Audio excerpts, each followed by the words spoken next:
मल्टीविटॅमिनने भरपूर कच्च्या केळीची भाजी, जी लागते अगदी पनीर सारखी. खाल्ली का कधी? नाही? तर मग चला बनवूयात. त्यासाठी सगळ्यात पहिल्यांदा कच्च्या केळीचे छोटे छोटे ठोकळे करून घ्यायचे. मग कढईमध्ये थोडासा तडका मारून त्याच्यामध्ये कांदा, टोमॅटो, काजू, आलं, लसूण याची पेस्ट बारीक केलेली छान अशी परतून घ्यायची, अगदी तेल सुटेपर्यंत. दुसऱ्या बाजूला तेलामध्ये जसं पनीर आपण तळून घेतो तसे कच्च्या केळीचे ठोकळे तळून घ्यायचे. छान तळून झाले की बाजूला काढून ठेवून द्यायचे.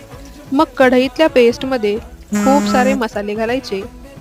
त्याला चांगलं तेल सुटलं की तळून मऊ झालेली केळीचे ठोकळे त्याच्यामध्ये सोडून द्यायचे.